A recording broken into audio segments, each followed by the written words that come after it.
China's Belt and Road Initiative now involves over 130 countries and two-thirds of the world's population. It could serve as the base of an authoritarian superpower, connecting economic, financial, and military spheres, as well as an online sector complete with control and censorship. According to the Belt and Road News website, in the post-COVID era, Beijing's power over Central Asia could greatly expand, helping propel it along the fast track towards superpower status. Back in 2013, the Chinese Communist Party, or CCP, adopted its Belt and Road Initiative, a global infrastructure development project aimed at connecting Asia with Africa and Europe. And since its start, China has proudly touted the strategy's achievements, but the regime seems to be using it as a foothold to export its control. China has already used the initiative to trap some participating countries with debt crises. It's done by building infrastructure projects on loan, like roads, ports, and energy networks, for poorer nations. But when those countries become unable to pay back the debt, they're forced to cede control of the finished structures to China. The practice gives China power over foreign regions and is often used in places with strategic value, like port cities.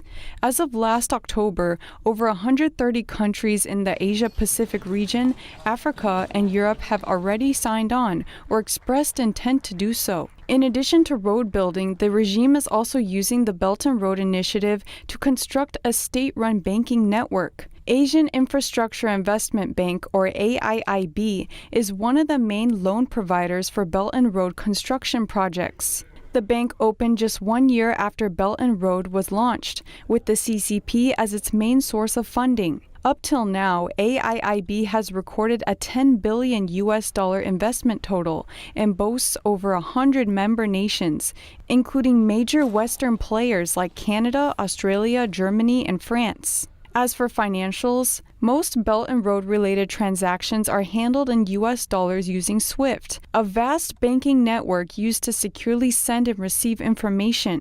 It's the most globally used system and is dominated by the US. But in order to achieve independence from the US, the Communist Party introduced its own digital currency.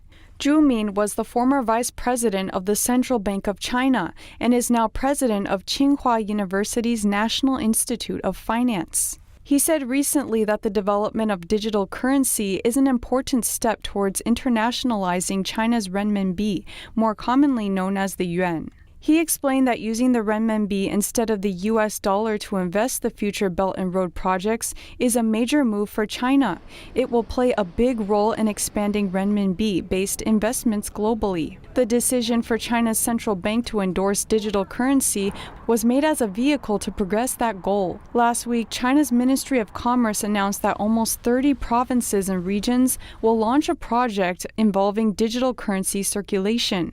That's more than 80% of the country's entire territory. While Chinese people are being urged toward the country's digital currency experiment, Chinese companies are looking for growth opportunities during the shift. Social media app WeChat's parent company, Tencent, founded the Digital Currency Research Group last year. According to reports, it strives to be the Belt and Road Initiative's official wallet. Earlier this month, the U.S. banned transactions with WeChat and TikTok. The move came amid accusations that the app captures personal information from their users and hand it over to the Chinese regime. But the biggest opportunity seeker surrounding the Belt and Road project is Chinese tech giant Huawei. Zhang Yansheng, chief researcher of China's Center for International Economic Exchanges, says Huawei's success is all thanks to Belt and Road. He explained that when Huawei was young and weak, 70% of its sales came from overseas markets, mainly Asia, Africa, and Latin America, the same regions where Belt and Road projects were being constructed. Huawei is now the world's biggest telecom equipment maker, not to mention a prime case study about the CCP's espionage, intellectual property theft, and influence operations. A U.S. Justice Department indictment alleged that Huawei's headquarters launched a formal policy in 2013 to reward employees who stole confidential information from competitors. Elsewhere in the technology sphere, there's a new satellite service on the block. Enter Beidou, the Chinese satellite navigation system that's trying to replace GPS. In June, the final network satellite for the Beidou 3 system was launched. Now, China is set to conduct a system-wide test. Its goal? To provide global users with around-the-clock, all-weather, high-precision GPS services. According to the system's chief designer, Beidou will provide basic navigation services to Belt and Road partnered countries. Chinese state media report that more than 120 countries are already using the services. Beidou combines MEO, GEO, and IGSO orbits. The latter two are designed to guarantee more accurate positioning in the Asia-Pacific and Belt and Road regions. The service will greatly increase developing countries' independence on China's vast communications infrastructure. It also raises the risk that information will be censored or manipulated in these countries. Beijing has repeatedly said that Beidou is meant for civil use, but some articles circulating online tell a different story. One of them lists a question and answer section about the service, with one portion touching on how Beidou will serve China's national security. The writer explained, "The completion of Beidou means that we will be able to do everything GPS can do.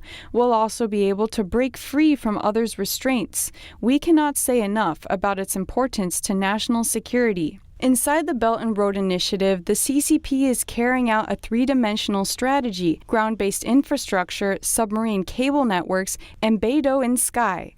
Besides the dependence other countries may develop as a result, the system will have the means to collect a huge amount of data, all of which can be sent straight to the Communist Party. Reporting by Xu Wenhui, NTD News.